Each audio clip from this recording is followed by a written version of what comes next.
শেষ পর্যন্ত পাওয়া গেল রূপার সন্ধান।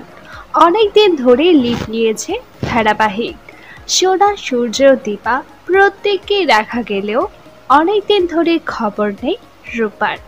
দর্শকেরা অধীর আগ্রহে অপেক্ষা করছে রূপাকে দেখার জন্য। এইবার খুব শীঘ্রই দেখা হতে চলেছে দীপা এবং রূপার। বর্তমানে দীপা একটি বাঙালি রেস্টুরেন্টে কাজ করে। সেখান থেকে দীপা জানতে পারে রেস্টুরেন্টের মালিক বেশ রাগী হলেও তার ভিতর থেকে মনটা অনেকটাই নরম।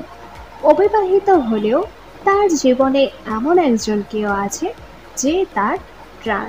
কিছুদিন পর প্রকাশ্যে আসবে এই রেস্টুরেন্টের মালিকের কাছেই বেড়ে উঠছে রূপা, আর রূপাকে নিজের মেয়ের স্নেহে বড় করছেন তিনি। তবে রূপা যখন দীপাকে দেখতে পাবে তখন কিরকম রিয়াকশন করে সেটাই দেখার। বর্তমানে সোনা তার মায়ের সাথে খুবই বাজে আচরণ করছে, তাই দর্শকেরা চান রূপা যেন তার মায়ের পাশে দাঁড়ায়। আপনারাও কারা কারা এটা চান তা নিচে অবশ্যই কমেন্ট করে জানান।